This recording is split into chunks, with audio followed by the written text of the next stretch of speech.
మొన్నటి సంఘటన చాలా బాధాకరమైన విషయం. ప్రవీణ్ అన్న ఆయన ఈ లోకాన్ని వదిలి వెళ్ళిపోవడం మాకు చాలా బాధాకరం. నేను నేను ఒక పచ్చి తాగుబోతుని, ఒక ఒక ఒక దుర్మార్గుని ఒకప్పుడు హిందువుగా ఉన్నప్పుడు, అన్యునిగా ఉన్నప్పుడు. నేను అలాంటి దైవజనులు ప్రవీణ్ అన్న, అలాంటి దైవజనులు దేవుని వాక్యం బోధించడం బట్టి, చెప్పడం బట్టి మా జీవితాలు మారి యేసుప్రభు ఆత్మ మాలో పనిచేసి మేము వ్యర్థులుగా ఉన్న మా జీవితము నుంచి మంచి జీవితం వైపు, యేసుప్రభు నిత్య జీవం ఇచ్చే మార్గం వైపు నడిపించింది ప్రవీణ్ అన్న మాటలు కానీ, ఆయన బోధలు కానీ. ఒక మనిషిగా బతికేటట్టు చేసిన మా జీవితాలు, మేము ఇప్పుడు మనుషులా బతుకుతున్నాం. యేసుప్రభు నందు రక్షింపబడుతున్నాం, యేసుప్రభు నందు. అలాంటిది గత 3 రోజులుగా జరిగిన సంఘటన, ఆయన ఈ లోకంను వదిలి వెళ్ళడం మాకు చాలా బాధాకర విషయం. ఏదైతే ఈ సంఘటన జరిగిందో, ఆయన యాక్సిడెంట్ అని చెప్పడం కానీ, ముమ్మాటుకు బాగా పరిశీలించి చూడగలిగినైతే అది యాక్సిడెంట్ అయ్యే ప్రసక్తి అసలు కానే కాదు. ఖచ్చితంగా ఆయన మీద కుట్రలు పన్ని, మరి ఆయనను చంపి ఆయన మీద బండి వేయడం, అక్కడ స్థలాల్ని బాగా పరిశీలిస్తే చెక్క మీద రక్తాలు ఉండడం, ఆ బండి పెట్రోల్ ట్యాంక్ మీద రక్తం ఉండడం, ఆయన నెత్తికి గాయాలు అవ్వడం, మొహం మీద గాయాలు ఉండడం, ఇదంతా చూస్తుంటే ఇదంతా బయట సోషల్ మీడియాలో వైరల్ అవుతున్నాయి. ఖచ్చితంగా ఇవన్నీ ఆధారం చేసుకుంటూ అది ఒక హత్యగా, మతోన్మాదులు చేసిన కుట్రపూరితమైన పనిగా తెలుస్తుంది. ఎంత దాచే ప్రయత్నం అయితే జరుగుతున్నదో, హత్యని కప్పే ప్రయత్నం అయితే జరుగుతున్నదో, అది మేము సహించం. కంపల్సరీగా ఏదైతే రిపోర్టు పరీక్ష చేసి ఇస్తామని చెప్పారో, ఖచ్చితంగా దాన్ని ఉన్నట్టుగా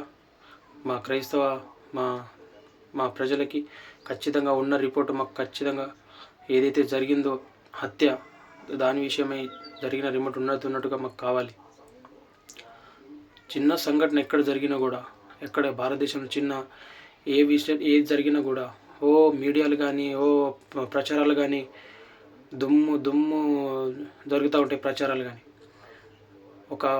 ఒక వ్యక్తి, ఆయన ఒక క్రైస్తవుడు ఉన్నందుకు, ఆయన ఒక దేవుని సేవకుడు ఉన్నందుకు, ఆయన ద్వారా ఎన్నో మాలాంటి దుర్మార్గుల జీవితాలు బాగుపడి మేము ఇప్పుడు బాగుగా యేసుప్రభు నందు జీవిస్తున్నట్లు, అలాంటి వ్యక్తిని అంత భయంకరంగా కొట్టి చంపిన, మరి దాన్ని బయట తీయకుండా, మరి దాన్ని ఒక యాక్సిడెంట్గా రూపొందించి అలా చేయడం, ఇది క్రైస్తవులు కానీ మేము కానీ అసలు సహించము, అసలు ఊరుకోము.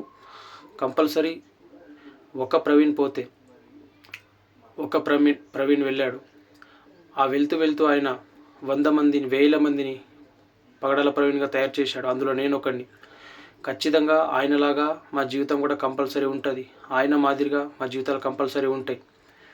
ఈ వీడియో చూస్తున్న ప్రతి ఒక్క క్రైస్తవుడు కూడా, ఈ భారతదేశంలో క్రైస్తవుడుగా నువ్వు జీవించాలంటే కంపల్సరీ నీ ప్రాణాని కంటే నీ ప్రభువును నువ్వు ప్రేమించి నడుచుకోవాల్సింది ఉంటుంది. ఈ లోకం ఎటు చూసినా క్రైస్తవుని ఒక చిన్న చూపు చూడడం, ఎక్కడికి వెళ్ళినా ఒక మనిషిగా కాకుండా చాలా హీనంగా చూడడం చాలా జరుగుతుంది. ఈ రాజకీయ నాయకులు కానీ ఎక్కడ వెళ్ళినా మరి క్రైస్తవుని చాలా చిన్న చూపు చూడడం జరుగుతుంది, చాలా హేళనగా చూడడం జరుగుతుంది. ఖచ్చితంగా ఇలాంటి విషయాలన్నీ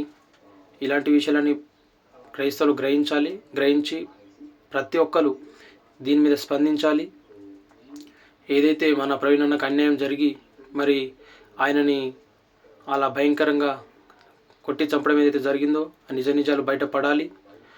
ఏదైతే మరి ఇంత పెద్ద సంఘటన మీద బిగ్ టీవీ అనే ఒక ఛానల్, ఆ ఛానల్ మాత్రమే మరి ఏంటి సంఘటన అని చెప్పి మీడియా వాళ్ళు వచ్చి పరిశీలించడం జరుగుతుంది. కానీ మిగతా ఛానల్ అన్నీ రాకపోవడం చాలా ఆశ్చర్యకరం.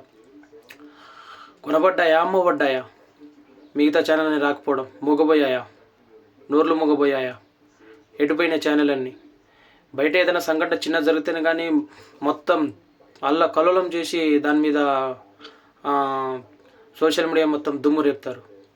ఇంత పెద్ద సంఘటన జరిగింది, దీని మీద మిగతా ఛానళ్ళని ఎట్టిపోయినాయి. మేమేమనుకోవాలి దీన్ని బట్టి రాకపోవడం చెప్పి? క్రైస్తవులకు వ్యతిరేకంగా నడుస్తుంది ఆ దేశం. క్రైస్తవం అంటే చిన్న చూపు అయిపోయింది ఆ దేశం. మేము ఊరుకోం, అస్సలు సహించేది లేదు ఇలా జరగడం విషయంలో. పక్షపాతపు రాజకీయ నాయకులు, పక్షపాతపు రాజకీయం ఈ గవర్నమెంట్ ఇలా చూడడం జరుగుతుంది. ఒక పక్షాన్ని ఉండడం, ప్రతి వాళ్ళకి న్యాయం జరిగేటట్టు, ప్రతి మనిషికి కానీ కులమత భేదం లేకుండా న్యాయం జరగాలి కంపల్సరీ. ఎంతమంది చంపుతారు ఈ మతోన్మాదులు?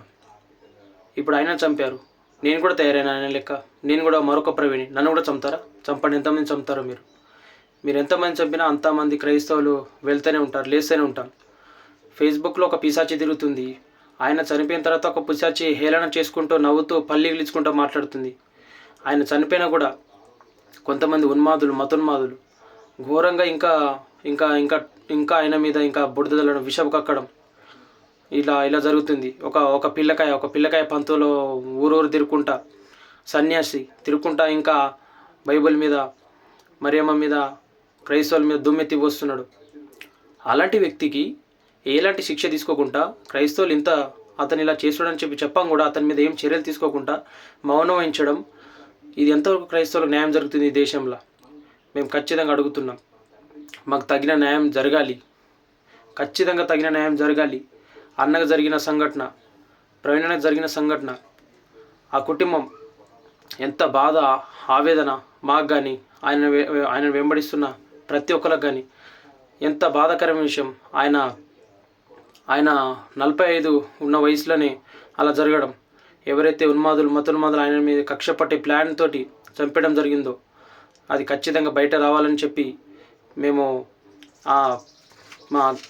మా ఎవరైతే ఆ రిపోర్ట్ని బయట పెట్టవలసింది మా గవర్నమెంట్ వాళ్ళని, మా పోలీస్ వాళ్ళని ఖచ్చితంగా అడుగుతున్నాము. మాకు న్యాయం జరగాలి.